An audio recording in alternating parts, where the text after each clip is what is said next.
billetes volando por el aire como nieve en pleno desierto, $50,000 dispersándose en la oscuridad, dos hombres que acababan de firmar su sentencia, convirtiéndose en las personas más buscadas de todo el oeste americano. La noche del 2 de junio de 1899, algo cambió para siempre en las llanuras de Wyoming.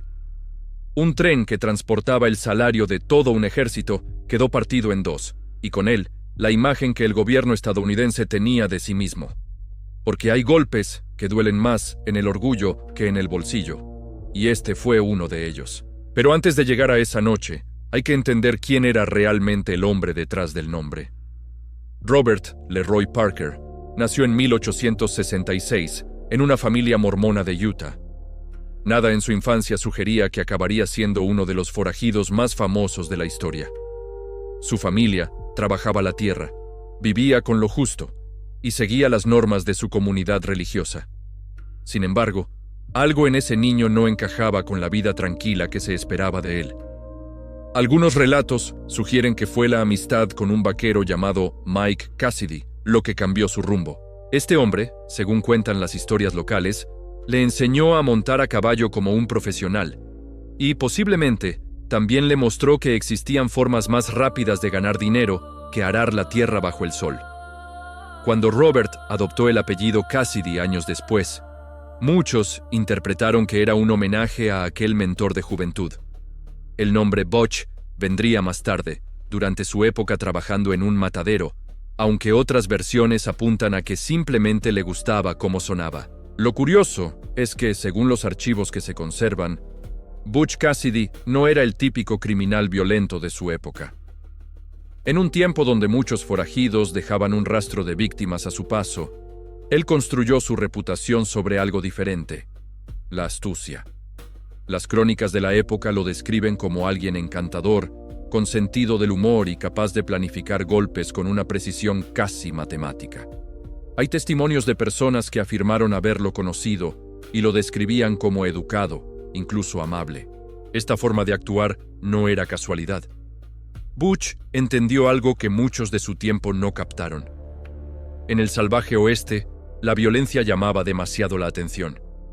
En cambio, un atraco bien ejecutado, sin víctimas innecesarias, generaba menos presión por parte de las autoridades y, curiosamente, hasta cierta simpatía entre la población.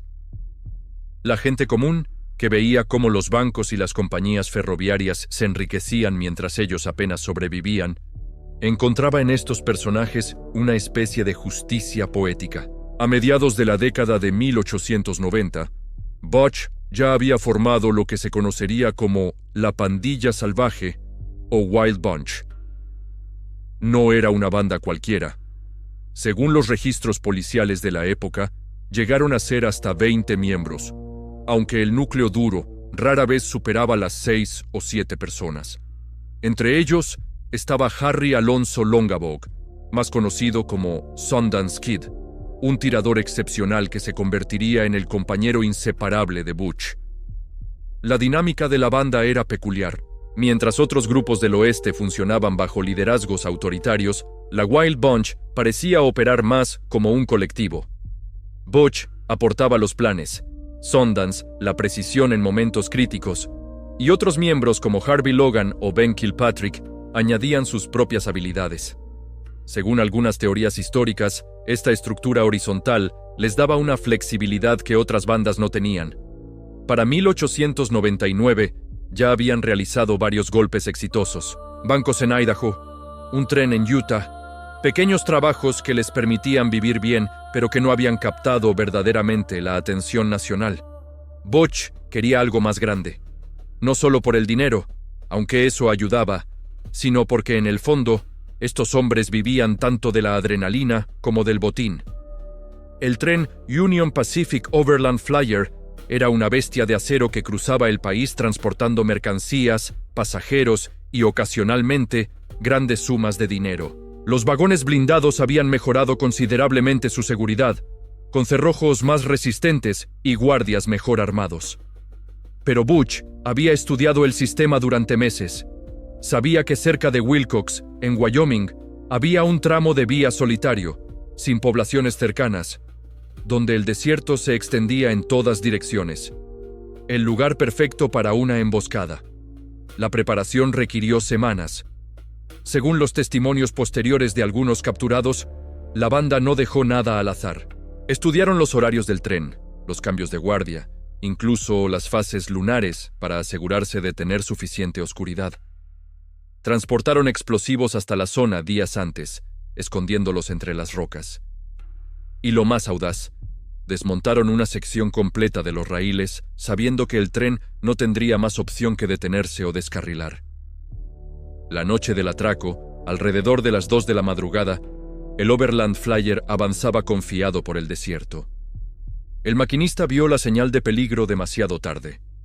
La locomotora alcanzó el tramo saboteado, y aunque logró frenar antes de descarrilar completamente, el tren quedó inmovilizado. En ese momento, varias figuras emergieron de la oscuridad. Iban armados, con pañuelos cubriendo sus rostros y actitud decidida. Lo que sucedió después ha sido reconstruido a partir de los testimonios de la tripulación. Butch, siempre el estratega, habló con el maquinista. No con amenazas exageradas, sino con instrucciones claras. Necesitaban separar el vagón de correos del resto del tren. Cuando el encargado del vagón se negó a abrir desde dentro, la paciencia de la banda se agotó. Colocaron dinamita en la puerta. La explosión iluminó el desierto como un relámpago. El estruendo debió escucharse a kilómetros de distancia, aunque no había nadie cerca para oírlo. Pero usaron demasiada carga. El vagón no solo se abrió, sino que literalmente reventó. Billetes, documentos, paquetes enteros salieron disparados en todas direcciones. Durante varios minutos, el aire estuvo lleno de papel flotando, descendiendo lentamente sobre la arena como si hubiera nevado dinero. La banda trabajó rápido, recogiendo todo lo que pudieron. Algunas fuentes hablan de $50,000, otras elevan la cifra hasta $60,000. En cualquier caso, era una fortuna para la época. Para ponerlo en perspectiva, un trabajador medio ganaba alrededor de $500 al año. Aquella noche, Butch y su gente se hicieron con el equivalente a 100 años de trabajo honrado. Pero había un problema. El dinero pertenecía al gobierno federal.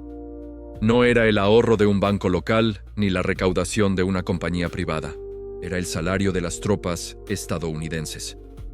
Y eso significaba que la respuesta no vendría de un sheriff rural con 3 ayudantes, sino de todo el aparato federal. En cuanto llegó la noticia a Washington, la reacción fue inmediata. Se organizó lo que algunos historiadores consideran la primera gran operación coordinada de búsqueda en el oeste. Sheriffs de varios estados, agentes de Pinkerton, Rangers de Texas, todos recibieron descripciones y órdenes de captura. Las recompensas alcanzaron cifras inauditas. De repente, Butch Cassidy y Sundance Kid no eran solo forajidos locales, eran enemigos públicos número 1. Lo fascinante es cómo esta presión reveló el verdadero carácter de estos hombres. Mientras otros habrían entrado en pánico o cometido errores desesperados, Butch demostró una frialdad notable. La banda se dispersó temporalmente, cada miembro siguiendo rutas previamente acordadas. Se refugiaron en lo que llamaban el agujero en la pared, una zona montañosa de Wyoming tan remota y laberíntica que perseguir a alguien allí era prácticamente suicida para cualquier grupo de rastreo. Durante meses jugaron al gato y al ratón con las autoridades. Aparecían en un pueblo, compraban suministros con total normalidad y desaparecían antes de que llegara nadie. Hay relatos de cómo Butch incluso asistió a bailes locales, charlando amigablemente con gente que probablemente había visto su cartel de búsqueda, pero no lo reconocía sin el contexto. Esta capacidad para mezclarse con la sociedad normal es lo que hace que su historia sea tan particular. No eran ermitaños violentos escondidos en cuevas. Según múltiples testimonios de la época, eran personas que podían sentarse en un restaurante, pedir educadamente y dejar propina sin levantar sospechas. Esta dualidad entre forajido y persona común es lo que empezó a construir su leyenda. Los periódicos de la época comenzaron a publicar historias sobre ellos, algunas ciertas, muchas exageradas. otras completamente inventadas. Se les atribuyeron atracos que nunca cometieron. Se les dotó de habilidades casi sobrenaturales. La prensa, consciente de que estas historias vendían ejemplares, alimentó el mito. Y Butch, lejos de molestarse, parece que disfrutaba del espectáculo. Sin embargo, la presión era real y creciente. Las agencias Pinkerton, contratadas por las compañías ferroviarias, no tenían las limitaciones legales de los sheriffs. Podían cruzar fronteras estatales sin restricciones, gastar lo necesario y emplear métodos más agresivos. Poco a poco, el círculo se estrechaba. Es en este punto donde la historia nos enseña algo valioso sobre las decisiones y sus consecuencias. Butch había conseguido fama y dinero, pero había perdido algo fundamental: la libertad de vivir sin mirar constantemente por encima del hombro. Cada ciudad era potencialmente una trampa.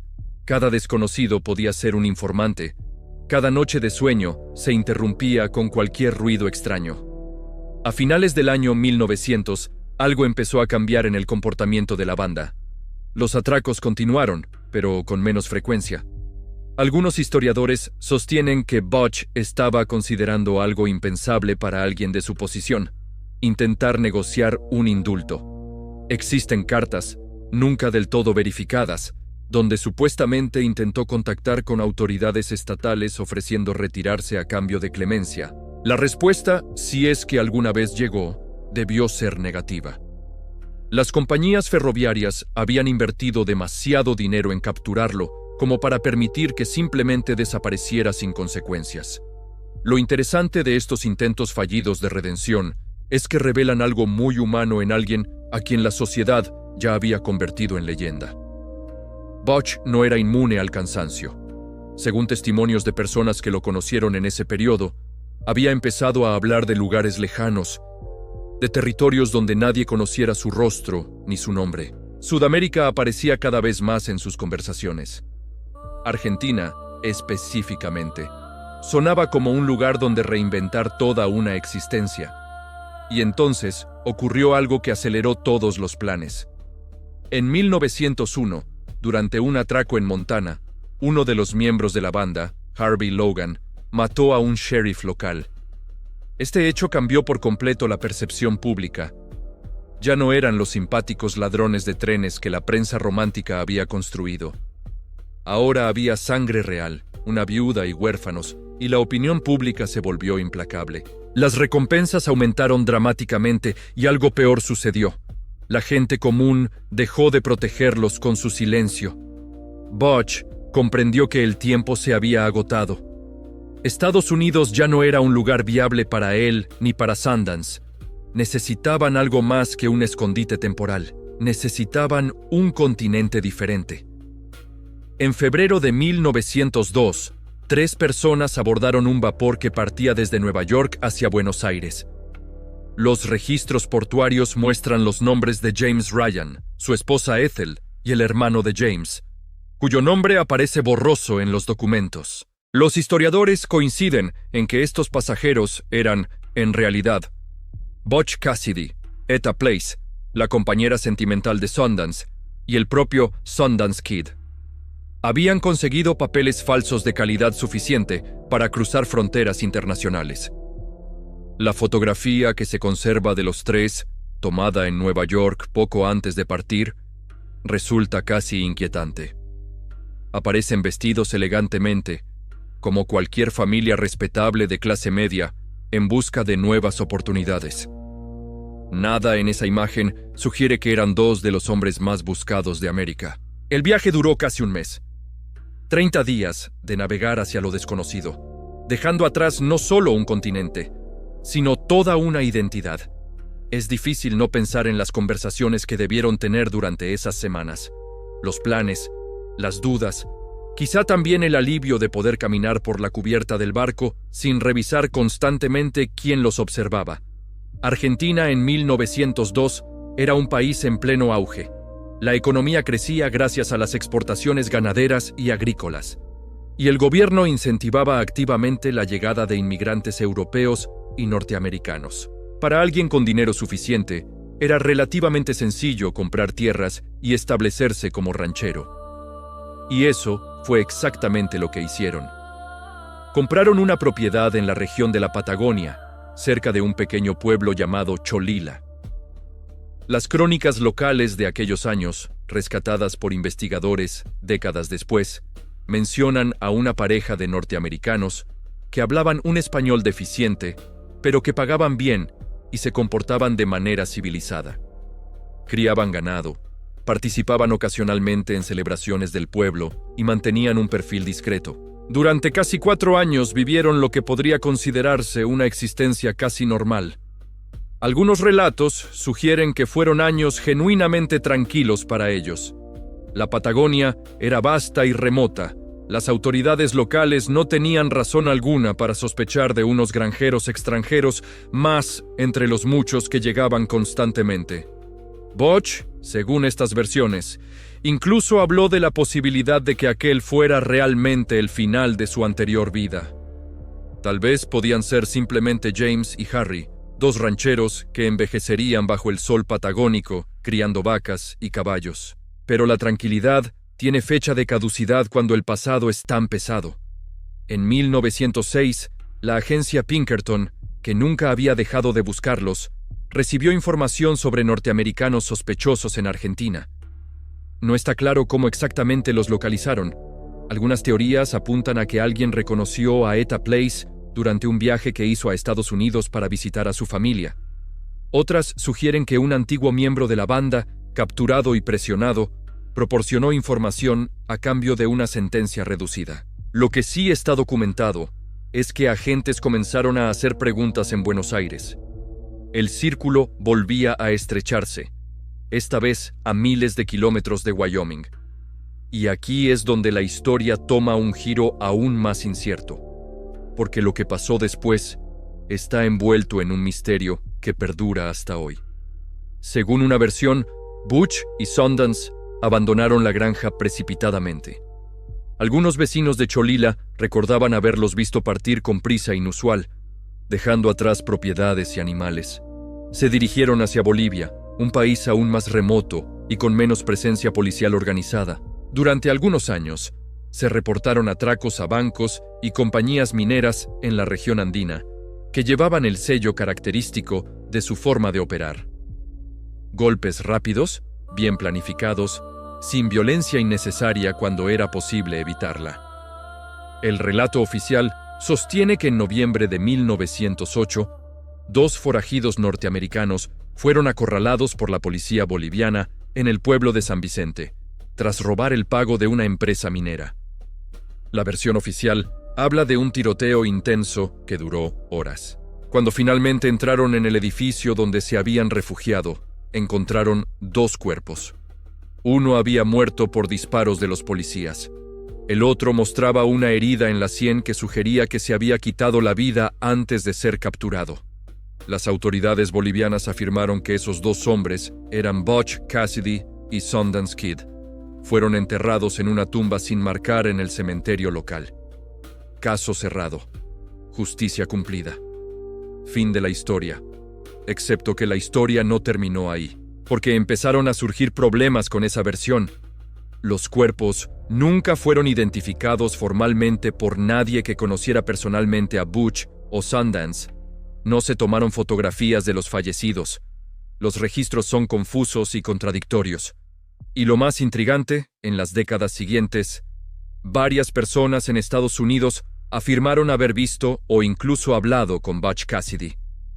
Un hombre llamado William Phillips, que vivió en Spokane hasta 1937, fue identificado por varios conocidos de Butch como siendo la misma persona. Su hermana, Lula Parker Bettenson, insistió hasta su muerte en 1980 que Butch había regresado secretamente a Estados Unidos y había visitado a la familia en los años 20. Existen fotografías de Phillips que muestran un parecido notable con Cassidy, aunque nunca se pudo demostrar definitivamente la conexión. Lo valioso de toda esta incertidumbre no es tanto descubrir la verdad absoluta, sino entender qué nos dice sobre las decisiones que tomamos. Butch Cassidy eligió la emoción inmediata sobre la estabilidad duradera. Cada atraco exitoso le dio dinero y fama, pero le quitó paz y opciones futuras.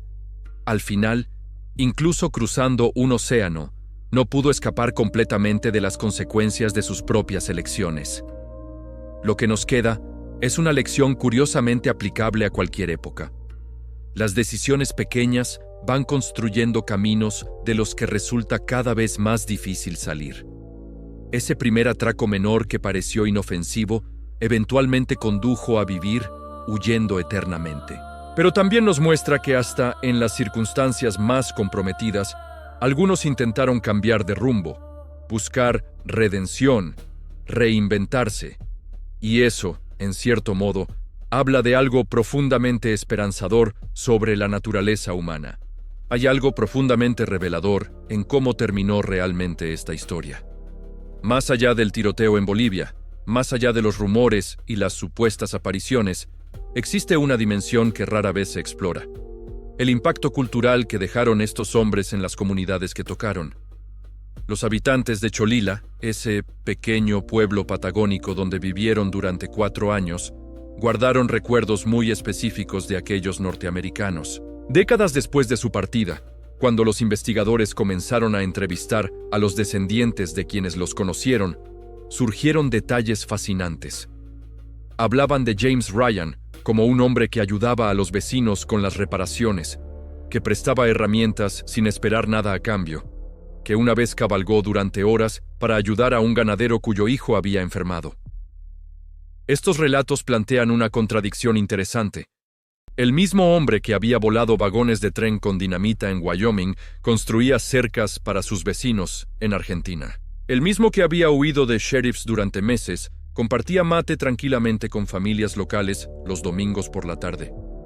Esta dualidad no encaja fácilmente en la narrativa tradicional del forajido del oeste, y quizá por eso resulta tan fascinante. Lo que muy pocos saben es que durante su tiempo en Cholila, Butch intentó algo extraordinario. Según documentos encontrados en archivos argentinos durante los años 70, solicitó formalmente una concesión de tierras al gobierno argentino. Presentó papeles, describió planes detallados para expandir la ganadería. Incluso ofreció emplear a trabajadores locales. Todo bajo su identidad falsa, por supuesto. El gobierno argentino estaba evaluando la solicitud cuando los Pinkerton empezaron a hacer sus indagaciones. La solicitud nunca fue aprobada, pero el simple hecho de que existiera revela algo sobre las intenciones de aquel momento. Pensaban quedarse. Realmente pensaban que podían construir una vida diferente. Existe una carta que Etta Place envió a una amiga en Estados Unidos en 1904. La carta se conserva en una colección privada y fue analizada por historiadores especializados en el oeste americano. En ella, Etta describe la vida en la Patagonia con un tono casi poético. Habla de la inmensidad del paisaje, del silencio absoluto de las noches, de cómo por primera vez en años no sentía miedo al escuchar caballos acercarse a la propiedad. Es un documento inusual, porque humaniza completamente a personas que la prensa había convertido en figuras casi míticas. Pero aquí viene algo que cambia la perspectiva de toda la historia. Cuando finalmente abandonaron Argentina, en 1906, no huyeron completamente vacíos de manos. Vendieron parte de su ganado, liquidaron algunos bienes y, según registros bancarios encontrados mucho después, tenían cuentas en Buenos Aires con cantidades respetables de dinero. Suficiente para vivir cómodamente durante años sin necesidad de volver al crimen. Y sin embargo, volvieron a atracar. Esto es lo verdaderamente revelador de toda su trayectoria. No era solo por necesidad económica. Había algo más profundo operando. Algunos psicólogos que han estudiado el caso desde una perspectiva moderna sugieren que para ese momento, la identidad de Butch Cassidy se había fusionado tanto con el acto de planear y ejecutar golpes, que separarse de ello significaba perder parte de quién era. La adrenalina, la sensación de burlar al sistema, el desafío intelectual de planificar operaciones complejas, todo eso se había convertido en parte integral de su personalidad. Es similar a lo que les ocurre a muchas personas en cualquier época. Construyen su identidad alrededor de una actividad o rol específico, y cuando ese rol desaparece, sienten que pierden parte de sí mismos. La diferencia es que en el caso de Butch, esa identidad implicaba estar constantemente al borde de la captura o la muerte. Los atracos en Bolivia, entre 1906 y 1908, siguieron patrones similares a los de Estados Unidos. Bancos pequeños, compañías mineras que transportaban pagos en efectivo, siempre golpes calculados. Pero había una diferencia notable: eran menos cuidadosos. Dejaban más testigos, tomaban menos precauciones. Algunos historiadores interpretan esto como una forma de cansancio existencial. Quizá parte de ellos ya estaba resignada a que aquello solo podía terminar de una manera. El tiroteo de San Vicente ha sido reconstruido múltiples veces con diferentes versiones. Lo que permanece constante en todos los relatos es que dos norteamericanos se enfrentaron a un destacamento policial durante varias horas.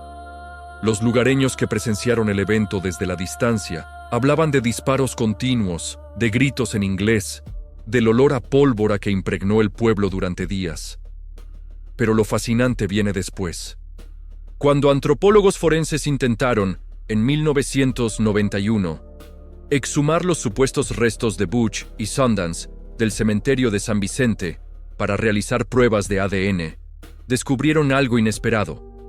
Había múltiples tumbas sin marcar de extranjeros enterrados alrededor de esa época. Y lo más desconcertante, los registros de enterramientos del pueblo no coincidían con las fechas oficiales del tiroteo. Había discrepancias de varios días. Las muestras que finalmente se extrajeron resultaron no ser concluyentes. No se pudo establecer con certeza que pertenecieran a Robert Leroy Parker o Harry Longabaugh. El misterio se profundizó en lugar de resolverse. Y entonces comenzaron a aparecer los testimonios de personas en Estados Unidos. La historia de William Phillips merece atención especial. Este hombre apareció en Spokane, Washington, en los años 20, trabajando como empresario en el negocio de maquinaria. Tenía conocimientos extraordinariamente detallados sobre Wyoming, Utah y las zonas donde operaba la Wild Bunch. Conocía anécdotas que solo alguien que hubiera estado presente podría saber. Hablaba con familiaridad sobre personas que habían formado parte del círculo de Butch Cassidy. Varios miembros sobrevivientes de familias asociadas con la banda visitaron a Phillips en diferentes ocasiones. Sus reacciones fueron mixtas. Algunos juraban que era Butch envejecido. Otros notaban similitudes, pero no podían estar completamente seguros. El propio Phillips nunca confirmó ni negó abiertamente ser Butch Cassidy. Mantenía una especie de ambigüedad estudiada que alimentaba la especulación sin llegar a comprometerse. Cuando Phillips murió en 1937, llevó sus secretos consigo. No había registros claros de su vida antes de aparecer en Spokane. Sus documentos de identidad parecían tener una procedencia nebulosa. Y lo más intrigante, tenía una cicatriz en la pierna, en el mismo lugar donde Butch Cassidy había recibido un disparo durante un atraco en sus primeros años. Lula Parker Bettenson, la hermana menor de Butch, mantuvo hasta su muerte a los 98 años que su hermano había regresado a visitarla en 1925. Describía la visita con detalles muy específicos. Cómo su hermano había llegado al anochecer. Había pasado 2 días con la familia. Había contado historias sobre Sudamérica y había partido dejándole algo de dinero para ayudar con los gastos de la granja. Según su relato, Butch había vivido tranquilamente en el noroeste del país durante años, bajo un nombre diferente, sin causar problemas a nadie. La familia Parker nunca buscó publicidad por estas afirmaciones. De hecho, Lula esperó décadas antes de hacerlas públicas, cuando ya era una mujer muy mayor, y poco le importaba lo que pensaran los demás. Su consistencia en el relato, incluso cuando fue cuestionada repetidamente por historiadores escépticos, le da cierta credibilidad que es difícil de descartar completamente. Entonces, ¿qué nos deja todo esto? Probablemente nunca sabremos con certeza absoluta si Butch Cassidy murió en Bolivia o vivió hasta viejo en algún rincón olvidado de Estados Unidos. Pero quizá esa incertidumbre es menos importante que lo que podemos aprender de toda la trayectoria. Aquí había un hombre con inteligencia suficiente para burlar a las autoridades durante años, con encanto para ganarse la simpatía de comunidades enteras, con habilidad para reinventarse en un continente completamente diferente. Tenía todas las herramientas para construir una vida extraordinaria dentro de los límites de la ley. Eligió no hacerlo, y esa elección lo definió más que cualquier atraco individual. Pero también intentó cambiar. Lo intentó en Argentina. Quizá lo intentó nuevamente si realmente regresó a Estados Unidos bajo otra identidad. Y ese intento, incluso fallido, cuenta, porque demuestra que nunca es demasiado tarde para intentar un camino diferente, aunque las decisiones pasadas hagan ese camino extraordinariamente difícil. La historia de Butch Cassidy nos recuerda que las vidas humanas rara vez son simples narrativas de buenos contra malos. Son complicadas, contradictorias, llenas de decisiones que parecen pequeñas en el momento, pero que van construyendo destinos. Ese primer paso fuera de la ley eventualmente llevó a años huyendo, pero también llevó a construir una granja en la Patagonia, a ayudar a vecinos en Cholila, a intentar negociar redención con gobernadores. Al final, lo que queda no son solo los atracos o la violencia, sino la imagen completa de alguien que vivió intensamente, cometió errores graves, tuvo momentos de genuina conexión humana y posiblemente encontró algo parecido a la paz en sus últimos años. ¿O no? El misterio permanece. Y quizá ese es el verdadero legado. Una historia que nos obliga a pensar en nuestras propias decisiones, en los caminos que elegimos, en si alguna vez es realmente tarde para intentar ser alguien diferente. Porque si hay algo que Butch Cassidy demostró, es que hasta en las circunstancias más imposibles, siempre hay una decisión más por tomar. Y esa decisión siempre importa, incluso si nadie más que nosotros mismos la conoce. Incluso si termina enterrada en una tumba sin nombre en algún cementerio olvidado de Bolivia. O vivida en silencio bajo el anonimato de un nombre falso. La historia continúa mientras alguien la busque, y el misterio permanece abierto, esperando.